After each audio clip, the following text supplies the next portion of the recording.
নমস্কার, সুপ্রভাত। আমরা পরিবারের তরফ থেকে আজ সবুজ মনের সমস্ত সাথীদের, সমাজপ্রেমী মানুষদের শুভেচ্ছা জানাই, আন্তরিক অভিনন্দন জানাই।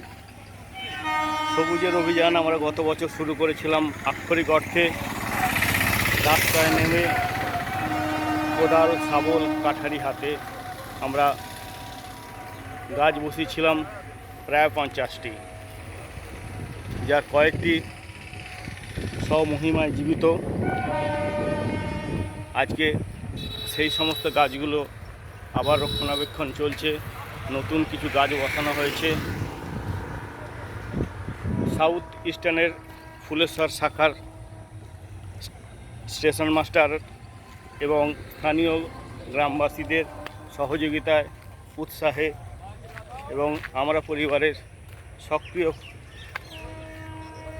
কাজ করার ফলে আমরা বেশ কিছু গাছ ইতিমধ্যে বসিয়ে বড় করতে পেরেছি। তার মধ্যে এটি একটি গাছ গত বছর বসিয়েছিলাম 5ই জুন। এবছর আমরা আমাদের কর্মধারাকে একটু অন্যভাবে নিয়েছি। একদিন 5ই জুন শুধু গাছ বসানো নয়, আমরা সারা বছর গাছ বসাতে চাইছি, গাছের সংরক্ষণ করতে চাইছি, গাছে গাছে সবুজে সবুজে এলাকা ভরিয়ে দিতে চাইছি। এই গাছটা আজকে আমরা বসাবো। আজকে প্রতীকী হিসাবে আমরা কয়েকটি মাত্র গাছ বসাচ্ছি। আমাদের বৃক্ষরোপণ কর্মসূচি শুরু হয়েছে আমাদের জন্মদিনে 25শে মে 2024। আমরা পরিবারের জন্ম দিবসে পথ চলতি মানুষের হাতে বেশ কিছু মূল্যবান গাছ, ফলের গাছ তুলে দিয়েছি, যেগুলো তারা নিয়ে গিয়ে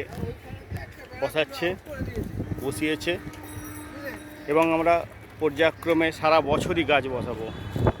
একদিন শুধু 5ই জুন করে নয়, গাছ সারা বছর ধরে আমরা পর্যায়ক্রমে বসাচ্ছি। আজকে তার 3য় দিন। এর আগে রবীন্দ্র নজরুল জয়ন্তীতেও আমরা মানুষের হাতে গাছ তুলে দিয়েছি। চলছে আমাদের এই মহোৎসব। মানুষ যতদিন থাকবে, গাছের প্রয়োজন ততদিন থাকবে। আমাদের আজকের ট্যাগলাইন একদিন নয়, 2 দিন নয়, গাছ বসাবো প্রতিদিন।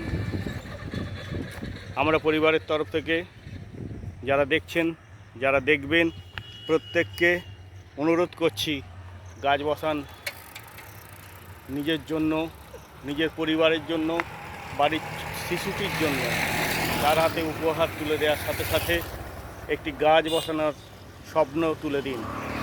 ওই শিশু আগামী দিনে এই ভূমিকে, এই চরাচরকে সবুজে সবুজে ভরিয়ে দেবে। উৎসাহ দিন, প্রতি শিশুর হাতে গাছ তুলে দিন। আপাতত আমরা আবার নেমে আসছি মাটিতে। গাছ বসানোর পর্ব চলছে।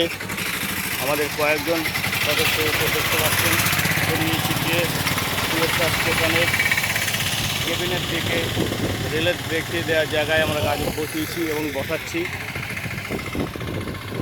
আমাদের মধ্যে আজকে আছেন বিশ্বজিৎ মেউর, শ্যামল কোরেল, আছেন আশিস হাজরা, আছেন তপন কুমার অধিকারী, দেবকুমার দে। তাদের নামটা বলুন। দেবদাস সাহা। দেবদাসকে একটু চিনে রাখুন। সবুজের স্বপ্ন শুধু গোনেন না, উনি সবুজ রচনা করেন। গত বছর একটি সুন্দর গাছ উপহার দিয়েছিলেন, বসিয়ে গিয়েছিলেন, উপহার নয়, উনি ফিল্ডে নেমে কাজ করেন। তো সেই গাছ আজকে সুন্দর শরীর নিয়ে, তরতাজা শরীর নিয়ে আমাদের মধ্যে আনন্দ বিতরণ করছে। সে একটু পরে সেই গাছ দেখাবো। আপাতত আমরা আমাদের গাছ বসানোর কর্মসূচিতে ফিরে আসছি।